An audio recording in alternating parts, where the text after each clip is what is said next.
Maayong buntag sa tanan. Maayong buntag sa tanan. Praise God. Salamat sa ato ang buhi nga Dios tungod kay nahatagan og katumanan ang ato ang na plano nga buluhaton. Og sayod ko dili lamang kini panghanon nga plano kundi naplanuhan kini pinasikad sa kaalam nagigasa sa ato ang buhi nga Dios.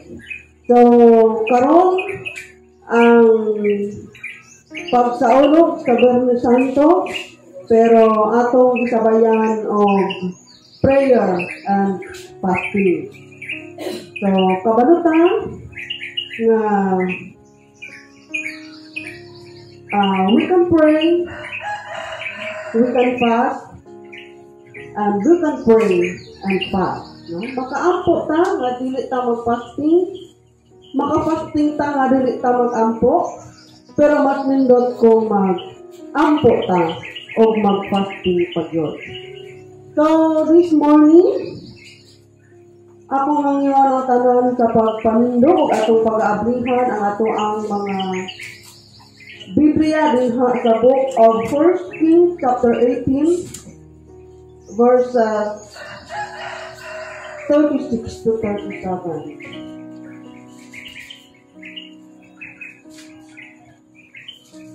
Unang mga hari, kapitulo 18, versikulo 36 ngadto sa 37. Og atong pagdunganon og basa. At the time of sacrifice, the prophet Elijah stepped forward and prayed, Lord, the God of Abraham, Isaac, and Israel, let it be known today that you are God in Israel, and that I am your servant, and have done all these things at your command. Answer me, Lord, answer me, so these people will know that you, Lord, are God, and that you are turning their hearts back again. Ato kadako atong nga ulo og makaampo. Amahan namo nga langit nun, salamat sa maanindot nga pag-ampo Lord ni Propeta Elijah. Lord, kining ang pulong, amo kining pamalandungan, pinaagi ng Diyos, kalihong sa inyong balaang Espiritu. O itungod, Father God, nga kami adunay makutluan, pinaagi ni iyo. Lord, ang imong alagad nga nga karon nagatindog sa imong tiilan, wala kiniigong katakot sa pagsaysay sa imong pulong. Tungod kay siya tao lamang o limitado ang iyang kahibalo o kaalam. Apan Ginoo, tungod sa dihog sa imong balaang Espiritu o sa imong pagpamuhat, Father God. Kini mo pulong aduna kay dakong kahimuan bisan pa man sa tanan nga nakadungog niini. O Lord, ang mga kaanakan nga niya rin sa sulod ng mga iglesia, ikaw mag-aabli, Father God, sa matagkasing-kasing o huna-huna. O Lord, ikaw store up ng Diyos sa mga pulong nga dili kini lumalabang kawang kundi ng Diyos. Amo kini masabtan nga sama ng Diyos sa pagkaon nga gihukad kini alang kanamo o gipreparar kini ng Diyos alang kanamo. Ayaw itugot, Father God, ang among kaaway nga makadistract ka na mo. Ayaw itugot ang isang unsang pamaagi, Father God, na makapawala ng Diyos sa among atensyon o dili ka Lord God ang mahimong interesado nining mo ang pulong. Kung dili, Father God, itugot ang mga Holy Spirit, ang mga angels sa pagsapma o pagsangkap ka na mo. Dalaygon ka, Father God, sa walay katapusan. Tinutanan amo lamang ginaampo, dalawang madawat, pinagi lamang sa ngalan Jesus, lamang Diyos. Amen. Mamahimo kita sa paglingkod. So, ang ato ang tema mga igsoon na ingon, a glimpse of Elijah as a man of prayer. Since you are doing the prayer and fasting this morning, atong tunan, atong tanawon kung unsa si Elijah diha sa iyahang mga pag-ampo. Kaila ba ta kang Elijah? Kinsa si Elijah? Atong ila-ilahon mga igsoon. Who is Elijah in the Bible? Elijah is a mighty prophet. Usa sa kabanggiitan nga propeta. A miracle performer, nagabuhat siya, nakahimo siya og mga milagro. Performer, bringing rain after the prolonged drought, multiplying oil and raising the dead. Kung atong tan-awon ang James chapter 5 verse 17, dimension ni James dito, nga si Elijah nag-ampo nga dili muulan. Ug dili siya muulan. Sulod sa tulo og tunga ka tuig. Ug sa dihang nag-ampo si Elijah nga muulan, ni ulan og ang yuta kumbaga produces its crops. Ang yuta ang nagahatag sa iyang abot. And multiplying oil. Kini sa nagtabo mga igsoon kung asa si Elijah nagtago-tago tungod kay nahadlok kang Jezebel. Si Jezebel asawa ni Haring Ahab, yahang pamatyon ang mga Israelita nga propeta. O kayang pagtago-tago giingnan sa Ginoo sa Elijah nga lakaw dito sa Sarepta ug aduna ko'y biyuda nga gi-prepare nga moatiman kanimo. Ang biyuda maigsoon tungod kay katong panahon nating it was the time of drought, panahon pa sa kumbaga sa atong panahon karon El Nino. So ang biyuda nasa katapusang tinapay o katapusang katapusang harina o katapusang mantika. Pagkapag na Elijah nangayo sa tubig, nangayo po sa og tinapay. Unsay giingon sa biyuda? Aduna ko'y gamay nga harina og igo lamang kadto alang kanako og sa akong anak. Basta nagingon si Elijah, hatagi ako. Tungod kay ang Ginoo makatuplay kanina. And then, dito mga igsoon, ang sudlanan sa maong biyuda, wala sila nahubsan hangtod nga nahuman ang drought, mga igsoon. And there was a time, samtang ato dito si Elijah, ang anak sa biyuda, nagsakit o nagkagrabe everyday. Hangtod, ngawa na kini, naginhawa. Dito, nag-ampo si Elijah sa Ginoo. Nga Lord, gidamay pa nimo ning kining bata sa imong kasuko sa ako palihog ibalik ang iyang ginhawa. O dito sa pag-ampo ni Elijah, after niya gihap-an sa tulo ang maong bata, nabuhi ang bata, mga igsoon. And that was just a few miracles nga gihimo ni Elijah pinaagi sa iyahang prayer, demonstrating the power of God of Israel by calling down fire. Gidemonstrate ni Elijah ang gahom sa Diyos pinaagi sa pagpakita nga ang Diyos mopadala og kalayo dito sa ilahang mga halat. Ang ato ang passage, mga igsoon, nagtugod sa verse 30. Versikulo 30 ngadto sa 37 sa 1 Kings chapter 18.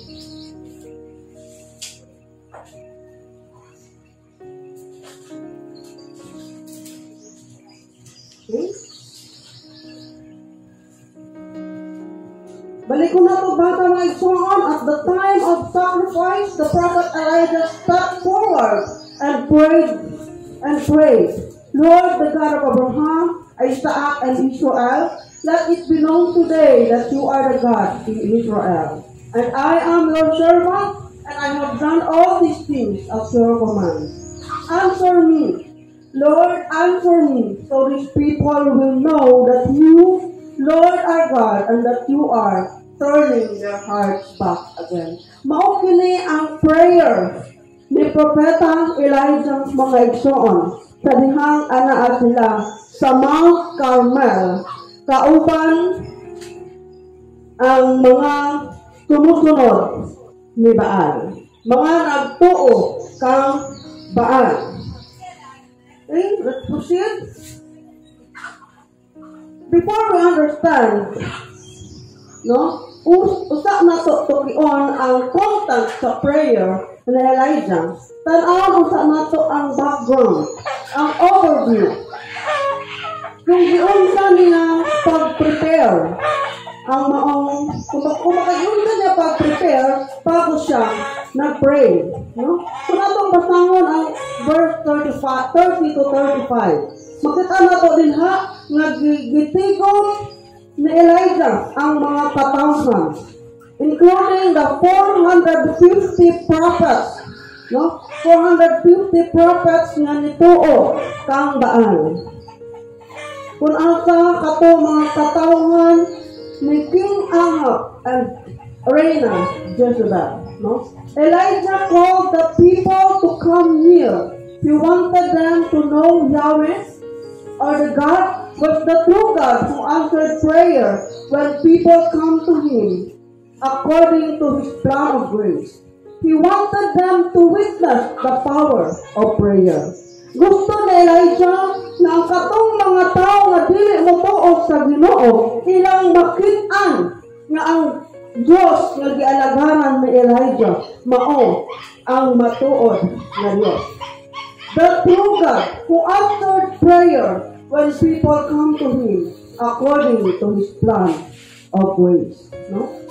Nga ang Diyos mo ay nagatubag sa mga pag-ampo kung ang mga katawhan mubalik, muduol kaniya, sumala sa iyahang plano sa grasya. He wanted them to witness the power of prayer. Gusto ni Elijah na makitaan sa mga unbelievers ang gahom sa mga pag-apo. That is how Elijah prepared. Next, ikaduhang, the restoration of the altar. Verse 30 to 32. Darihang nitawag na Elijah ang mga katawhan nga muduol kaniya. This happens. Ato na to. This happens nga dito sa Mount Carmel. Si Elijah, gihagit niya ang mga sumusunod o mga magtotoo kang Baal. Nagtuo sila nga si Baal ang Ginoo. Gihagit ni Elijah katong mga propeta nga kung sikinsan ang tinuod nga Ginoo. Kung tinuod ba yun nga Diyos si Baal. Gihagit niya pinaagi sa paghalad. So, gipauman niya ang katong mga magtotoo ni Baal. No? Giingon niya nga kung kinsa ang magpadala o kalayo nga mulamoy sa mga halad, mao kana ang matuod na Diyos. Ug hangtod nga naghapon na lang ang mga katawhan ni Baal naglaslas kay mao man kana ilang naanda wa gyud na abot nga kalayo. Ug kanihang gikapoy na sila and it was Elijah's turn. Gitawag niya ang katong mga tao. There was 450 tong mga tawhana at the number counted in the Bible. Gitawag niya, dali, doon mo dali sa ako ang. Tanaw mo dali sa ako ang. Nandito kaniyang doon ang mga tao. They come to him and restore the altar which had been torn down.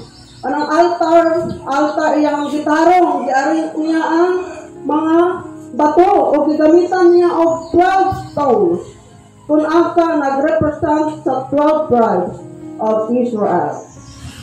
O after niya giayo, gikanalan niya sa palibot. No? He dug plants around it, large enough to hold the seers of seers. No? Kana bitang kaya niya mo, kaya pwede sa sudlan. Seers, kaning term na seers, pasabot of 11 pounds. 11 pounds sa mga seers. Pwede na maibutang dito sa sulod. So, what is the importance of restoration of the altar? Bakit kailangan i-restore ni Elijah ang altar? It represents the life that we have, the situations, the scenarios in our life. na before ka mo pray, kailangan nato i-correct. Kailangan nato i-reconcile ang atong kaugalingon, ang atong relasyon ngadto sa atong buhit nga Dios. No? They come to Him and He restored the altar which had been torn down. Kailangan ipasig-uli nato ang maayong relasyon ngadto sa atong buhit nga Dios. We have to restore the relationship. We have to correct the behaviors na makahinder sa ato ang fellowship with the Lord. Mga sala na atong gititigan sa atong mga kasing-kasing. Mga kapakyasan na wala nato i-admit. Na makahinder sa atong fellowship sa Ginoo, makahinder sa pagtubag sa Ginoo sa atong mga prayer. Isa po lang mga iksoon. The preparation of sacrifice. Before mag-sacrifice, gi-prepare. No? Atong tanaw ang verse 33 of 35. Kung atong basahon mga iksoon, gi-arrange ni Elijah ang mga kahoy, o kayang gikat ang katong ihalad na mananap, o kaya kining gipatong and lay it on the wood. Sa diyang iyan ang nabutang ang maong halad, fill the jars of water and pour it on the offering and the wood. Iyang gitugo ang mga tao nga sudlan og tubig ang panaksan o ibok kini ibabaw sa ihalad ingon man sa mga kahoy. To make sure nga wala gyud under the table. To make sure nga kada kitang gusto niya ipakita na tinud-anay, sincerity, authenticity, na gusto niya makitaan sa mga katawhan na this is the Lord that sent the fire. O walay drama sa ilalong ni no pretensions. Kung atong padayon ang basa mga igsoon, in verse 34b, no? 34, after niya gisugo ang mga tao nga bubuan og tubig ang offerings and the woods, giingnan pagudi nga do it again. Usa ba bukto ang pagbalik. Gipabukbok kinaniya 3 times. Verse 34, do it again, she said, and they did it again. Do it at the 3rd time. He ordered, and they did it the 3rd time. 35, the water ran down around the altar and even filled the thrones. Imagine that. Katong kanan na iyang gihimo, mukuan katong 11 pounds, or should I say 11 liters, na puno og tubig. When Elijah prayed, mga igsoon,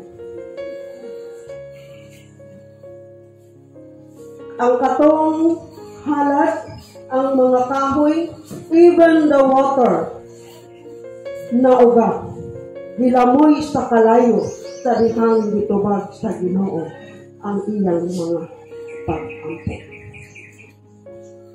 The content of Elijah's prayer. Unsa ang sulod sa prayer ni Elijah?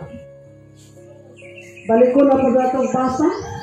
At the time of sacrifice, the prophet Elijah stepped forward and prayed, Lord, the God of Abraham, Isaac, and Israel, let it be known today that you are the Lord, you are the God in Israel, and I am your servant, and have done all these things at your command.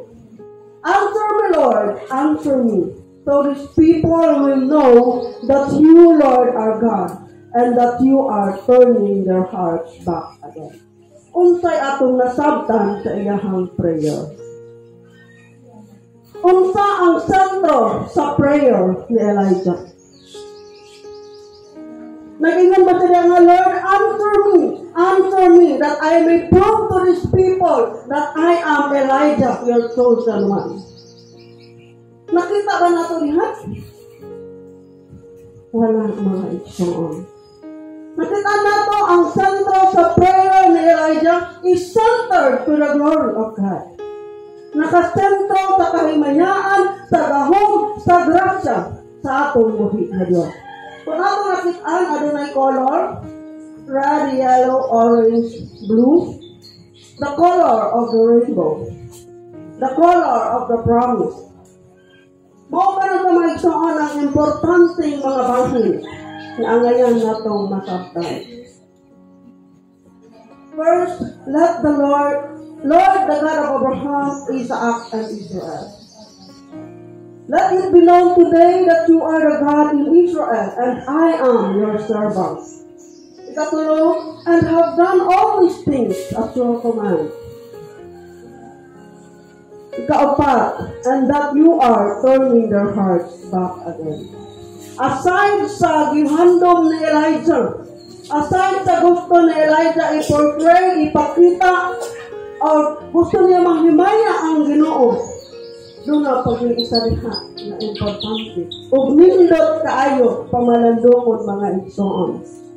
Na gusto niya tubagon siya sa Ginoo, aron kining mga tao na sayod na ikaw ang Ginoo, ikaw ang Diyos. And you are turning their hearts back again. Ibalik nimo ang ilang mga kasing-kasing. Ipasig-ulit nimo, O God, ang relationship. So baka you are always willing to accept, to welcome them in your mighty presence.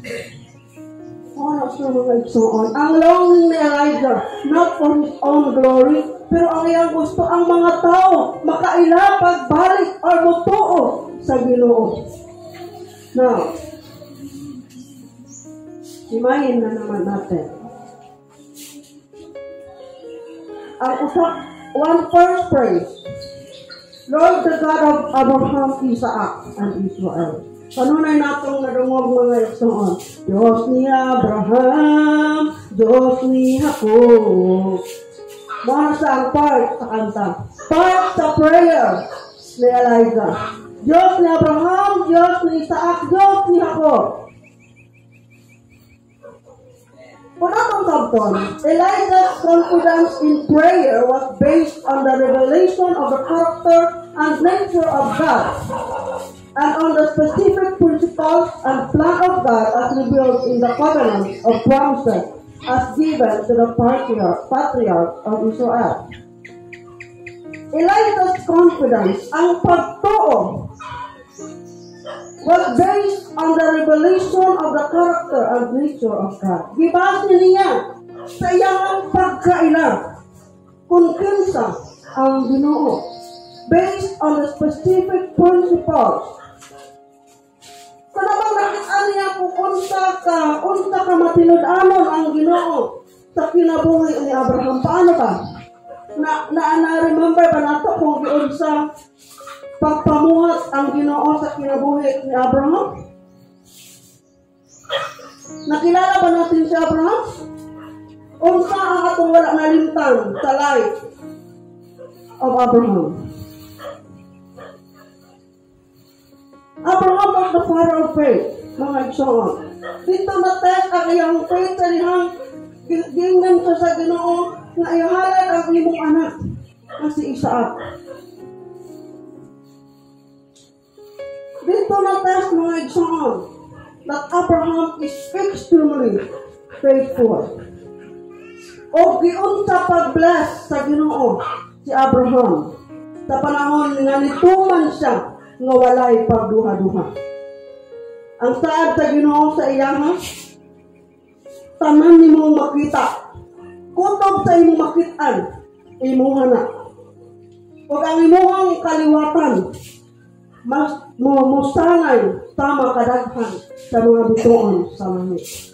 That was God's promise to Abraham in Genesis chapter 3. Yan na ito makitaan mga igsoon. So, dito nakakuha o confidence si Elijah kung faithful man ang Ginoo sa ilangan.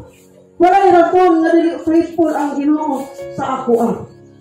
Mura sa ang confidence ni Elijah. Mo kana ang iyang gikuptan nga tumagon gyud siya sa Ginoo sa iyang mga pag-ampo. Kay kaila siya sa Ginoo nga iyang gialagaran o ang Ginoo nga iyang giampuan. Amen? Wala kay salig igsuon kung wala ka kaila. Di ba? Kahit nga yung kilala natin, magduha-duha pa ta. Unsa pa kagwa ta kaila. So mga confident kayo si Elijah kay kaila siya sa Ginoo nga iyahang alagaran. Ikaduha, let it be known today that you are the God in Israel and I am your servant. Nga ipahibalo karong adlaw nga ikaw ang Diyos sa Israelita o ako imong alagad. Ako imong ulipon. Wala na gayon si Elijah nga ako imong ulipon. Let it be known today nga ako imong ulipon. Pero ang gusto niya, let it be known today that you are the God in Israel. Una, mailhan ang Ginoo. Sunod, mailhan mahibawan nga siya ulipon sa Diyos. This statement shows as Elijah wanted the people to see that not only was God real, but Elijah, was also real. Gusto ni Elijah nga makit-ang sa mga katawhan ni adtong panahon ni adtong orasan ng Diyos nga iyang gialagaran tinuod o siya usab tinuod nga propeta nga gipili gipadala sa Ginoo. He wanted them to see the truth of God which he held and believed and which had transformed his life.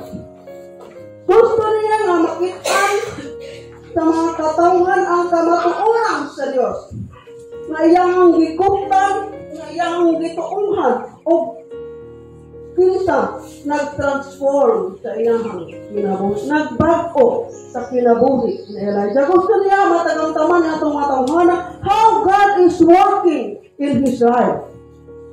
Kapag dili lang gusto sa Elijah sa iyahan lang na siya lang maka-experience sa kamaayo sa Ginoo. Kung nila gusto usab niya ma-experience sa kadaghanan. That is the heart of Elijah. Katulog. And have done all these things at your command. Nga gusto niya makitaan, masabtan sa mga tao nga ang gibuhat ni Elijah pinasikad sa sugo sa Ginoo, pinasikad sa kabubuton sa Dios ug alang sa kahimayaan sa Dios ug dili kaugalingong kabubuton ni Elijah. Wala nagbida-bida si Elijah mga igsoon. Wala sa ako naghimo ani, nahimo na ko ni. Dili ingon ana ang prinsipyo ni Elijah. Kung dili gusto niya nga mahitaw-an sa kadaghanan nga gibuhat niya pinasikat sa sugo sa Diyos. As God's servants, our lives are to be ordered and directed by the word of God. Kitang tanan mga ulipon, mga alagad, ang atong kinabuhi ang ngayon lamang na ordered and directed. Para butang directed, pinasikad, mamuhat, pinasikad, sumala sa pulong sa Diyos. And not by the whims and the caprice of people, whether from our own desires or those of others. Dili ang atong ang kabubuton, dili ang atong ang kalipay, dili pinaagi, pinasikad sa sunsod, sa atong kaugalingon o sa ubang tao, kundi pinasikad lamang sa pulong sa Diyos. So, sa ingon ni anak nga pamaagi, sa atong pagpamuhat, mailhan ang Ginoo. Mailhan nga kita ulipon sa tinuod nga Diyos. O ang Diyos nga atong gialagaran, tinuod. Red, yellow, orange, blue, the last one. and that you are turning their hearts back again. Ang prayer ni Elijah nakafocus sa love of God sa mga tao. Kay gusto ni Elijah nga pinaagi sa maong milagro, motoo ang mga tao nga ang Diyos nga nagpadala kang Elijah, mao ang matuod nga Ginoo. Kay gusto ni Elijah mubalik ang mga tao, motoo sila sa Ginoo nga gialagaran ni Elijah. Sa ingon ni ana, dili sila mahiagom sa silot nga ipahamtang sa Dios, sa mga dili magtotoo kaniya. That was the heart of his prayer. Pwede naman ko duwa sa ilabot kasi kung totoosin katong mga tawhana, maukad to ang mga tao nga nipatay sa iyang kaubanang propeta. And that time Elijah was the only one remaining. Si Elijah na lang ang nahibilin ni atong panahonan. Kung tanawang pwede masuko si Elijah, pwede siya malabot, pwede siya may labot. Apang tungod kay siya, alagad sa Diyos. O ang Diyos nga iyang gialagaran mahigugmaon. Dunay kahingawa sa mga tao nga dili gusto mahiagom sa silot. Gusto niya ma-extend masabtan ang gugma, ang grasya sa Ginoo, pinaagi kaniya isip ulipon sa Diyos. Elijah wanted people to realize something of God's love and mercy. Mauna mga igsoon, wala siya nag-perform o wala nag-perform ang maong milagro, wala siya nagpasikat niya itong panahon para sa iyang kaugalingon. Kundi na sa'y katuyuan na katong mga non-believers, iyahang makabit, iyahang madani, pinaagi niya itong maong milagro. It was all the work of grace and power of God. Wala giangkon ni Elijah.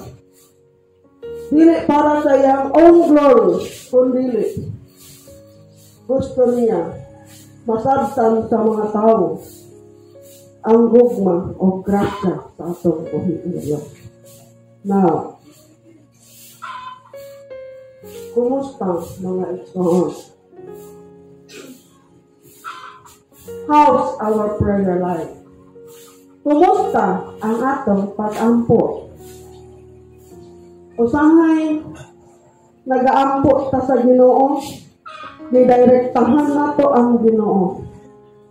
Tungod kay nasuko ta atong tawhana, giampo nato sa Ginoo.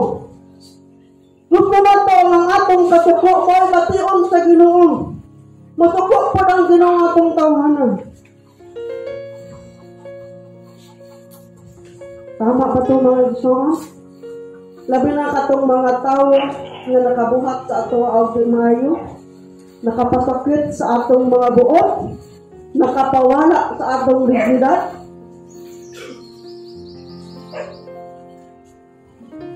How's our prayer life? Have we prayed like Elijah?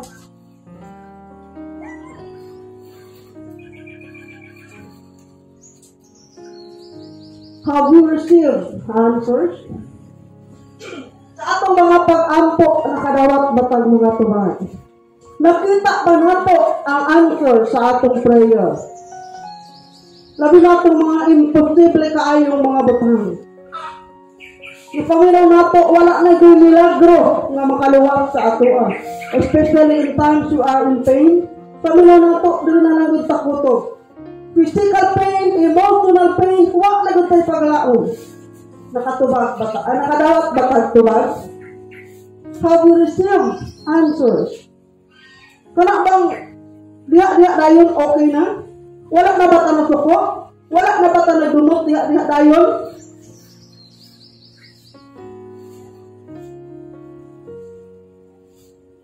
Kung wala igsoon, ang Ginoo na ay kaugalingong plano sa iyahang pagtubag sa atong prayer. pwedeng kalinaw lang sa ang imong madawat karon. Pwedeng makatulog lang sa kaugtarong karon o kumata ka na nagihapon ang kasakit. Kaya na plano ang Ginoo. Nasa'y gusto masabtan nimo pinaagi ni anak. How we experience miracles in our prayer. Naka-experience na ba sa milagro sa atong mga pag-ampo? Nag-milagro ba? In between life and death when we pray, naka-perform ba sa miracles sama kang Elijah?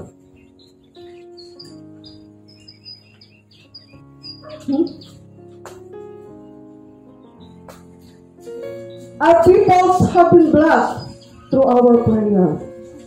Doon na ba'y napanalanginan, pinaagi, o tungod sa ato ang mga pag-ampo? Or have we prayed for the other people to be blessed? Pasin makaingon tao nga imposible kaayo na amam kay dili man ko si Elijah. Si Elijah man po kay katong panahon na close sila sa Ginoo. Madungog niya ang Ginoo. Mag-istorya sa iyang ang Ginoo. Pero kung atong basahon ang James chapter 5, 17 to 18. Nga din ha, Elijah was a human being even as we are. Si Elijah tao usab sama na to. Tao usab siya sama na to. He prayed earnestly. Ang sabang ibig sabihin ng he prayed earnestly? Nag-ampo sa tinun-anay, seryoso, porsigido. That it would not rain, and it would not rain in the land for 3.5 years. Balik ko na ako, baso na kayo tanga si Elijah man to. Kaya nakadungog siya sa Ginoo, naistoryahan pa siya sa Ginoo. Pero sa kingan, Elijah was a human being, even as we are. Tao, gihapon si Elijah, sama na to. Kung kanihang nag-ampo siya, gitubag sa Ginoo ang iyang mga pag-ampo. Again, he prayed, and the heaven gave rain, and the earth produces its crop. Wala tay kalainan kay Elijah, mga igsoon. Tungod kay ang Diyos nga giampuan ni Elijah, gialagaran, gituungan, gidala, gipaila ni Elijah ni adtong panahon. Mao gihapon ang Diyos nga atong gialagaran karon, gipaila o gituungan karong mga orasa. So bakit kaya? Unang pangutana, how is our prayer life? Bakit? Nag-prepare ba ta? Have we prepared? Para bang giandam ba nato ang atong mga kaugalingon kung mag-ampot ta? Gipangandaman, para bang nag-effort pagkita nga makikistorya sa Ginoo? Nag-sacrifice pagkita nga mag-istorya sa Ginoo? Tingali, bisan sa atong daily life before matulog, nagbuntag na lang ang atong mga pag-ampo. Bago pa naka-amen. Kaya nga naman, nakatulog, nakalimot, nag-ampo, pero pagka-ugma na human, kay ugma, pagmata, bago pa naka-amen. Kumbagang effortless. Next, have we restored or prepared or corrected those things that hindered our fellowship with Him? Kung ano magsungon nga dili man mahisama kang propeta Elijah ang pagpamuhat sa Ginoo sa atong kinabuhi, ibalik nato sa atong kaugalingon. Have we restored? Ipasiguli ba nato ang mga relationships? Sa mga time nga naguba ang atong relationship sa Ginoo. Sa mga time nga napasitaan nato ang balaang espiritu. Sa mga time nga nasakitan ang Ginoo sa atong gihimo, nakasala ta in short. Have we restored? that relationship? Have we repaired? Parang, giusap pa na to? Iayo pa na to? Katong mga buhat, kinaiya, pamatasan, nga dili makaayo sa ato ang kinabuhi. Isip, Kristohanon, sumusunod ni Kristo. Giusap pa na to? Ibilin ba na to? Nag-effort ba ta nga mabiyaan to? Or basil, ingan naman good ko? Ingan naman good ko, Lord? Or perhaps those things that hinders our relationship with Him. Mga sala, mga pagdumog, tapuwag, kasuko. Gi-restore ba na to? Gi-correct ba na to? Gi-repair ba na to? Kung anong walay katubagan ng atong mga pag-ampo. Are our prayers anchored or inspired by His Word? Diha ba sa atong mga pag-ampo, pinasikad ba na siya? O nakaugat ba na siya sa pulong sa Ginoo? Nga how we know the Lord that we are praying to.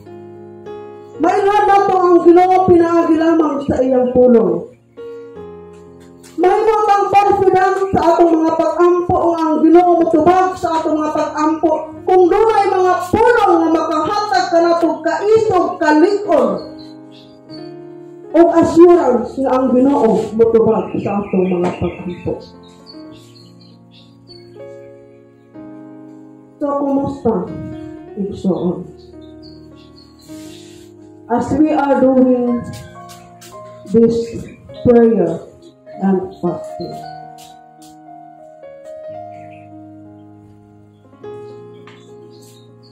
atong hinuktukan ang atong kaugalingon. Ngaon niya sa atong pag-pray. Assured ba ta na ang Ginoo motubag sa atong pag-ampo? Assured ba ta nga paminawang sa Ginoo ang atong prayer? Ang pagtubag sa Ginoo sa atong prayer dili pinasikad sa atong expectation na answer. Tungod kay ang Ginoo adunay kaugalingong plano kabubuton sa atong kinabuhi. And in praying, it's not about us. It's not about what we wanted. It's not about what we demanded. But it's about God. It's about God's glory. It's about God's love and God's mercy. Dili nato ma-extend ang maong gugma, ang maong grasya kung kita mismo dili nato masabtan. Kung kita mismo dili ta confident. Ako ang tanan sa pagpanindog. Atong iduko ang atong mga ulo mga igsoon. Let's talk to God for at least 2 minutes. Istoryahan nato ang Ginoo mga igsoon. We may not that as perfect, as mighty, as performer,